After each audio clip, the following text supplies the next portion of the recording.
नमस्कार, मनी गुरु में आपका स्वागत है। हमारा पर्सनल फाइनेंस शो और आज हम सेविंग्स डिस्कस करेंगे। आपके किस तरीके से अपना पोर्टफोलियो डिजाइन करके चले लंबी अवधि में ताकि मैक्सिमम रिटर्न्स आपके इन्वेस्टमेंट्स पे आपको आते हुए नजर आएं, और साथ ही कौन से विकल्पों पे आपको ध्यान देना है, कहाँ आपको सबसे ज़्यादा मुनाफा होगा, इस मुद्दे पर चर्चा करेंगे। और साथ ही आपके प्रश्न भी उठाएंगे जिनका जवाब देने के लिए स्टूडियो में हमारे साथ मौजूद हैं नेल्सन डिसूजा जी, जो कि डिप्टी MD हैं iFAST फाइनेंशियल्स के। नेल्सन जी नमस्कार, स्वागत है आपका जी बिजनेस में। नमस्कार। और साथ ही दर्शकों को बता दें किस तरीके से वो शो में पार्टिसिपेट कर सकते हैं, शो का एक हिस्सा बन सकते हैं। तरीका काफ़ी सिंपल है, आपको हमें एक मेल लिखना है moneyguru@zenetwork.com, हमारा ईमेल आईडी है। डिटेल प्रश्न लिखकर भेज सकते हैं और साथ ही आप हमें SMS भी कर सकते हैं। मोबाइल के टेक्स्ट राइटिंग मैसेज बॉक्स में जाएं, सेव SAVE सेव लिखें, उसके बाद अपना प्रश्न लिखकर हमें भेज दें 57575 पर।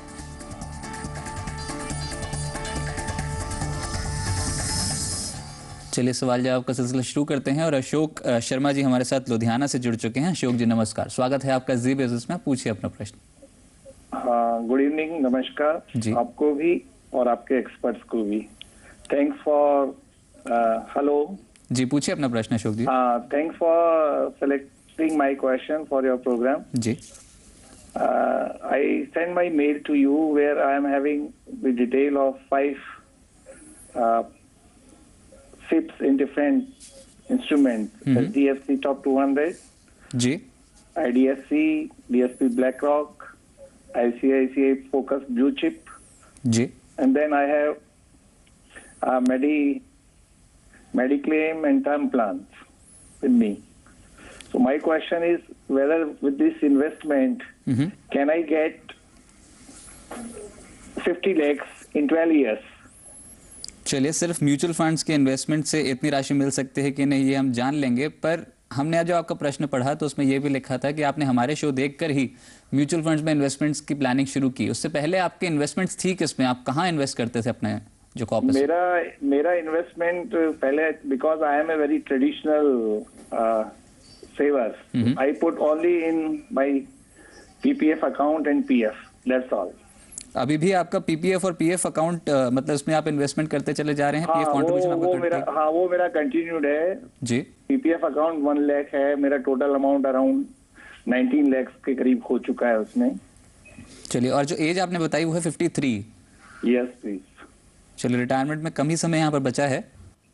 हाँ, और इस मौके पर इसमें आपने म्यूचुअल फंड्स में इन्वेस्टमेंट की एलोकेशन बढ़ा दी है, पर फिर भी देखते हैं क्योंकि बाजार में इस समय तेजी है तो चांसेस काफी बेहतर है कि आपके पोर्टफोलियो पे बेहतर रिटर्न मिलता हुआ नजर आएगा म्यूचुअल फंड्स में। पर फिर भी नेल्सन की जी अशोक लास्ट 1 ईयर का तो यही रिटर्न बेटर है, लेकिन आगे क्या रहेगा वो नोबडी नोज इट।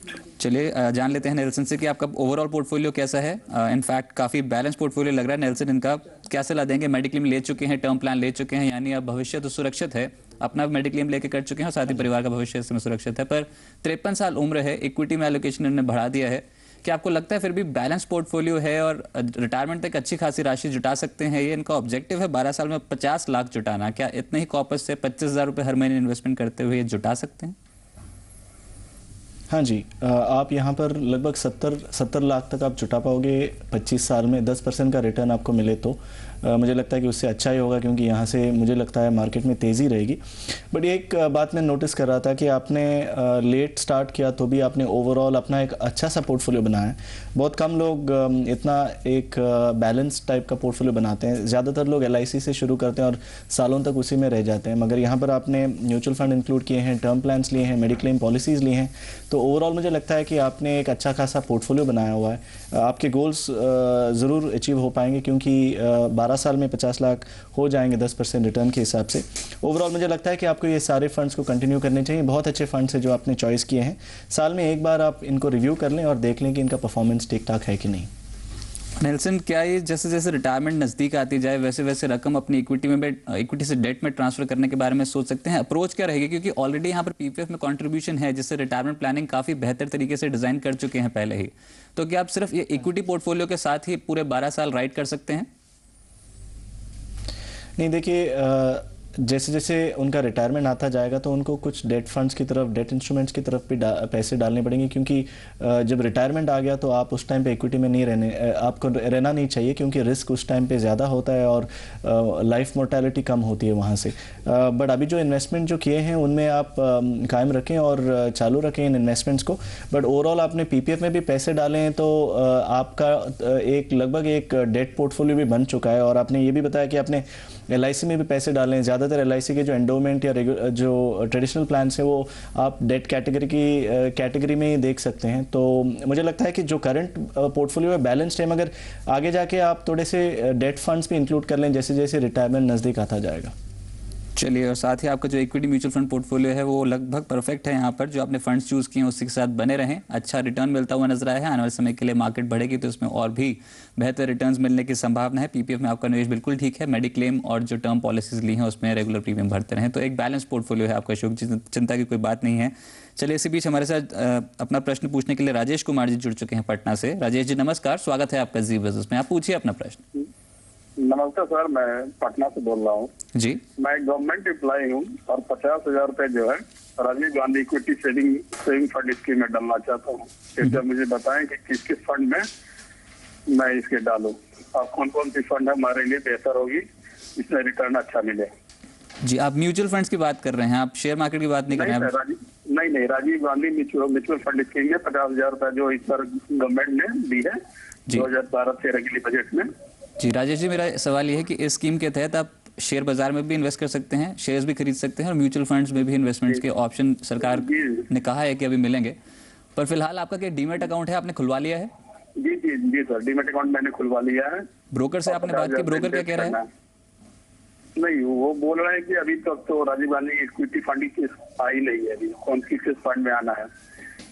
चलिए, आपको एक्सपर्ट एडवाइस दिलाते हैं। वैसे क्लैरिटी ही यहाँ पर ढूंढी जा रही है, पर फिर भी एक्सपर्ट्स देखते हैं क्या व्यू रखते हैं स्कीम पे। स्कीम तो लॉन्च हुई थी और काफ़ी यहाँ पर वायदे भी किए गए। इनफैक्ट अब जो पीरियड है यहाँ पर जो टैक्स का इस वित्त वर्ष का वो खत्म होने को है, तो आप निवेशकों को क्या मैसेज देंगे यहाँ पर? क्या इसमें ATCCG के तहत जो टैक्स बेनिफिट अवेल कर सकता है नया निवेशक, उसको कर लेना चाहिए? क्या यहाँ पर शेयर बाजार में डायरेक्ट एक्सपोजर लेके चलें या फिर म्यूचुअल फंड में? किस तरीके से आप आगे बढ़ सकते हैं और इस स्कीम का क्या आउटलुक नजर आता है आपको, नेल्सन?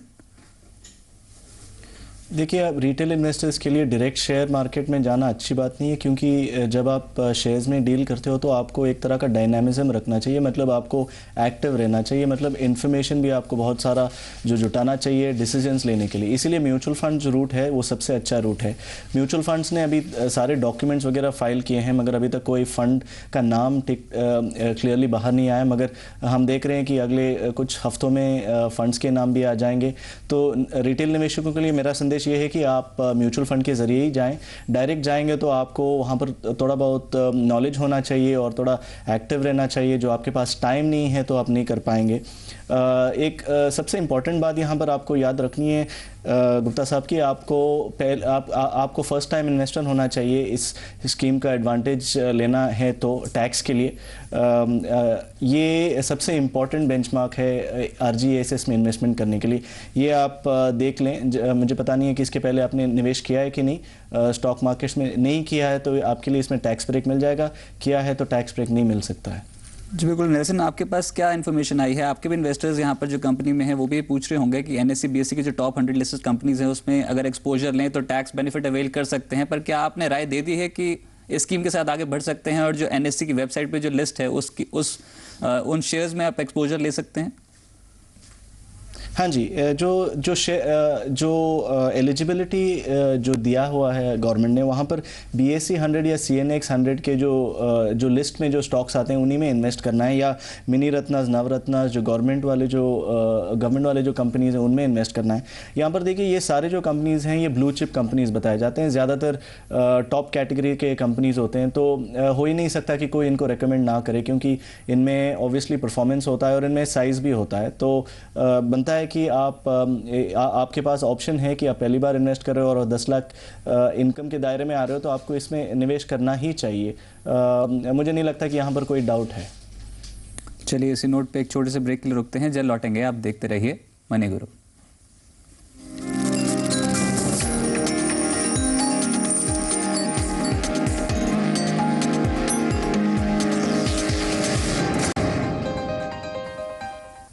फ्रिकर मनी गुरु में आपका स्वागत है। आज नेल्सन डिसूजा जी हमारे साथ जुड़े हैं, डिप्टी एमडी आईफास्ट फाइनेंशियल्स के, आपके प्रश्नों के ऊपर एडवाइस देने के लिए सेविंग्स से जुड़े हुए। और साथ ही आपको बता दें कि आप भी शो का हिस्सा बन सकते हैं। अपने म्यूचुअल फंड या फिर सेविंग्स से जुड़े किसी भी प्रश्न के ऊपर एडवाइस ले सकते हैं हमारे एक्सपर्ट से। तरीका काफ़ी सिंपल है, आपको हमें एक ईमेल लिखना है moneyguru@zenetwork.com, हमारा ईमेल आईडी है। डिटेल प्रश्न लिखकर भेजें, कॉन्टैक्ट नंबर जरूर मेंशन करें। और इसके अलावा आप हमें SMS भी कर सकते हैं। मोबाइल के टेक्स्ट राइटिंग मैसेज बॉक्स में जाएं, सेव SAVE सेव लिखें, उसके बाद अपना प्रश्न हमें भेज दें 57575 पर।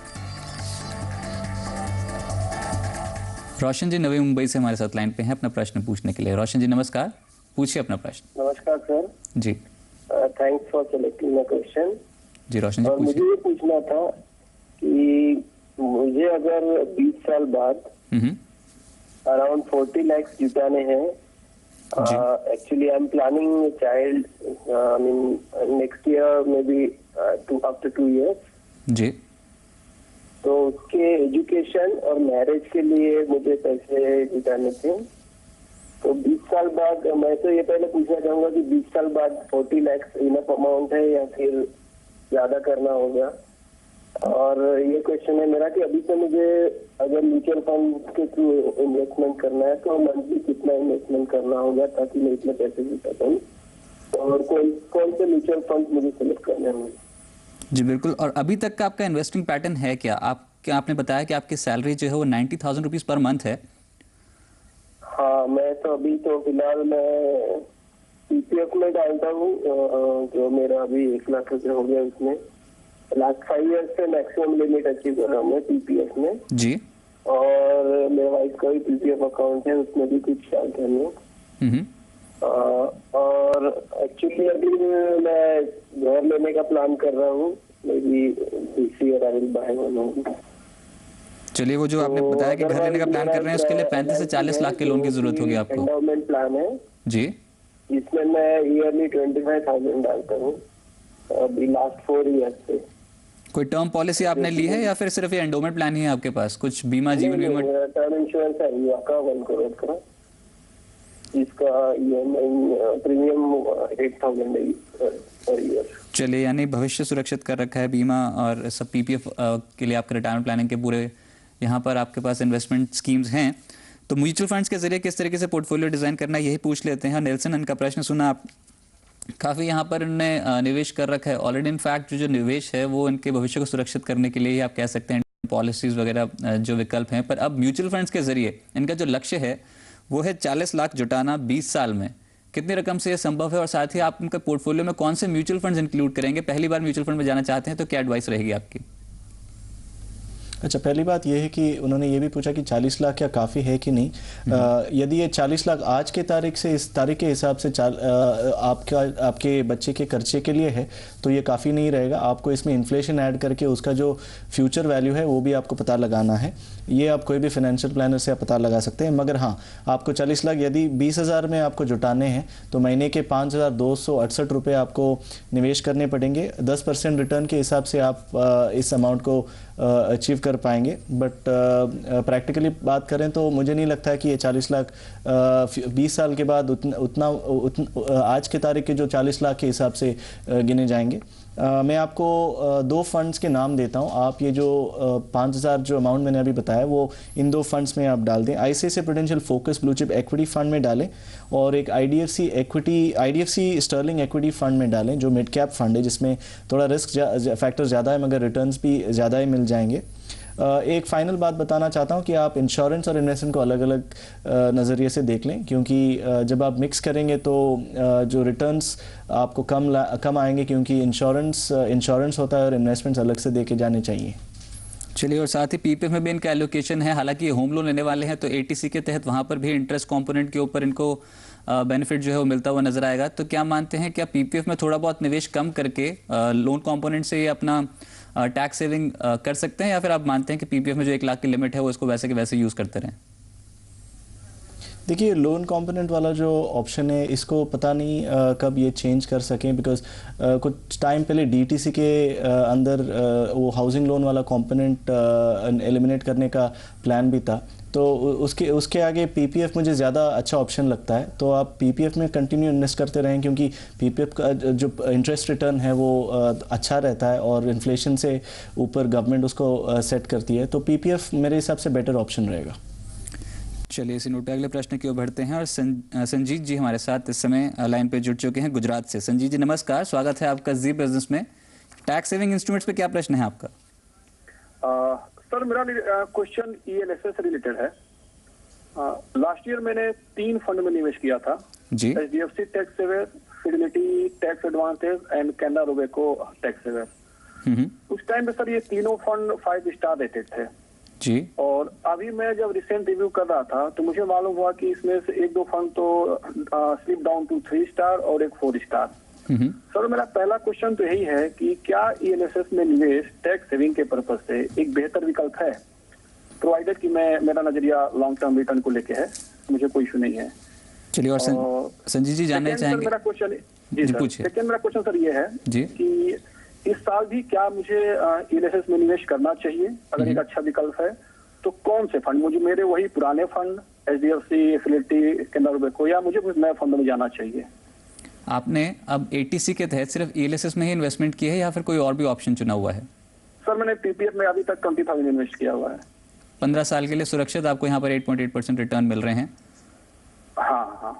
चलिए यानी लॉक इन 15 साल के है और ईएलएसएस में 3 साल। तो पहला तो कंपैरिजन यही होगा कि अगर छोटी अवधि के लिए आपको अपनी रकम की छोटी अवधि के बाद अगर चाहिए हो तो ईएलएस का चुनाव उस तरीके से भी किया जा सकता है कि कम लॉक इन पीरियड होता है। पर जो फंड्स हैं, आपने बात बिल्कुल ठीक करी कि इनकी स्टार रेटिंग थोड़ी कम हो गई है, आपने वेबसाइट्स पर चेक किया होगा। पर जान लेते हैं कि इन्हीं फंड्स के साथ आगे बढ़ना ठीक है अगर ईएलएसएस का ही चुनाव करना हो तो। फिडेलिटी की बात करिए, अब उसका नाम यहाँ पर बदल के एलएनटी हो चुका है, पर फिर भी HDFC tax saver, LNT tax advantage और Canara Robeco equity tax saver, इसमें से कौन से फंड के साथ आगे बढ़ना चाहिए नेल्सन? और ईएलएसएस के वाकई यहाँ पर ठीक विकल्प है, क्योंकि डीटीसी लागू होने के बाद यहाँ पर टैक्स बेनिफिट्स जो है हो सकता है यहाँ पर कि वो ना मिले। तो आप अभी भी एडवाइस करेंगे ईएलएसएस में निवेश करने पे? हाँ जी, पहली बात यह है कि आप ईएलएसएस में इस साल निवेश करें, क्योंकि अगले साल इसको निकाला जा सकता है नए डीटीसी कोड के तहत। मुझे लगता है कि आप जब म्यूचुअल फंड में निवेश कर रहे हो तो आप सिर्फ टैक्स में ही आप निवेश कर रहे हो, क्योंकि आपके सारे फंड्स टैक्स की तरफ हैं। देखिए यहाँ पर एक आपको एडवांटेज डिसएडवांटेज जो है ये है कि आप जब टैक्स फंड्स में इन्वेस्ट करते हैं तो आप सिर्फ लार्ज कैप स्पेस की तरफ एक्सपोजर दे रहे हैं अपने पैसे को।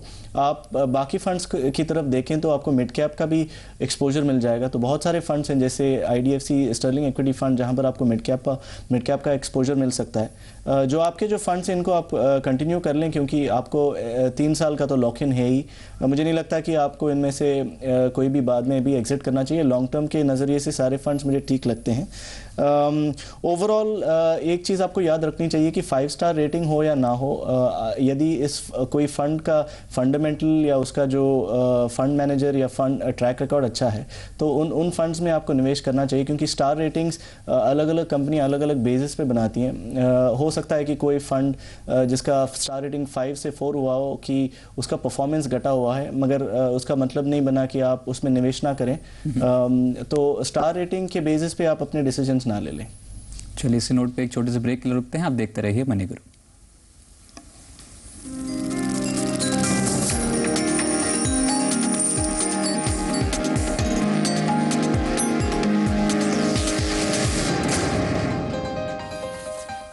ब्रेकअप मनी गुरु में आपका स्वागत है। आज सेविंग्स के मुद्दे पे चर्चा कर रहे हैं और आपका भी कोई प्रश्न है तो इस शो में भेजें। moneyGuru@ZeeNetwork.com पे ईमेल लिख के अपने प्रश्न हमारे पास भेज सकते हैं और साथ ही आप हमें एसएमएस कर सकते हैं। मोबाइल के टेक्स्ट राइटिंग मैसेज बॉक्स में जाएं, सेव लिखें और अपना प्रश्न हमें लिखकर भेज दें 57575 पर। चलिए नेल्सन, अगला जो प्रश्न है वो पराग शर्मा जी ने दिल्ली से भेजा है ईमेल के जरिए और पीपीएफ में इन्वेस्टमेंट्स के ऊपर इनका प्रश्न है। 10,000 हर महीने अगर इन्वेस्ट करते हैं पीपीएफ में तो 6 साल बाद कितनी रकम जुटा लेंगे? हालांकि खाता यहाँ पर 15 साल के लिए खुला जाता है और 1 लाख तक ही निवेश संभव है जिसके ऊपर टैक्स छूट मिलेगी। क्या सलाह देंगे? उसके हिसाब से अगर 8,333 के आसपास हर महीने इन्वेस्टमेंट करें तो कितना इन्वेस्टमेंट कॉपस हो सकता है 6 साल बाद? और क्या आप सलाह देते हैं कि 15 साल के बाद ही एक बार ही यहाँ पर रकम निकालने के बारे में सोचें, उससे पहले पार्शियल विड्रॉल्स के बारे में ना सोचें? किस तरीके से आगे बढ़ना चाहिए और क्या आप मानते हैं कि रिटायरमेंट प्लानिंग के लिए सबसे बेहतरीन टूल इस समय बाजार में यही है? देखिए, पहली बात यह है कि यहाँ पर आप साल में 1 लाख तक ही आप निवेश कर पाएंगे। यहाँ पर ये 10,000 हर महीने का निवेश करना चाहते हैं, मतलब 1,20,000 करना चाहते हैं। मतलब ये बना कि आप महीने के हिसाब से देखें तो 8,333 रुपये ही आप निवेश कर पाएंगे। यदि आप 8% रेट ऑफ रिटर्न के हिसाब से 6 साल तक निवेश करके रखेंगे तो लगभग 7,66,877 रुपये तक आप जुटा पाएंगे। मगर देखिए, यहाँ पर लॉक इन होता है 15 साल का, तो यहाँ पर आप सिर्फ 50% 5 साल के बाद आप निकाल पाएंगे। आपको टोटल अमाउंट निकालना है तो 15 साल के बाद ही निकाल पाएंगे। फाइनेंशियल प्लानिंग के लॉजिक से देखा जाए तो ये एक सबसे बेहतर ऑप्शन है निवेशकों के लिए।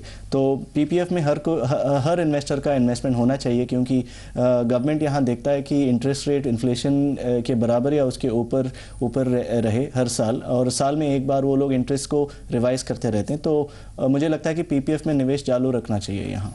चलिए, कंपाउंडिंग का इफेक्ट देखिए, अगर 8.8% सालाना ब्याज पर 6 साल तक आप इन्वेस्टमेंट करते हैं 8,333 रुपये, तो लगभग 7.2 लाख 9 लाख तक यहाँ पर राशि पहुँचती हुई नजर आती है। पर अगर इसी को 15 साल के लिए कैलकुलेट किया जाए तो लगभग 31.9 लाख तक यहाँ पर राशि 31.2 लाख तक राशि यहाँ पर पहुँचती हुई नजर आएगी। तो इस हिसाब से लंबी अवधि का निवेश हमेशा फायदेमंद है और ये वैसे ही एक काफ़ी सुरक्षित इन्वेस्टमेंट टूल है। 8.8% गारंटेड रिटर्न आपके इन्वेस्टमेंट्स के ऊपर हर साल आपको मिलता है।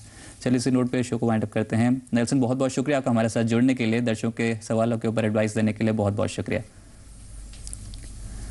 फिलहाल मनी गुरु से बस इतना ही। आप देखते रहिए जी बिजनेस, आपका फायदा। नमस्कार।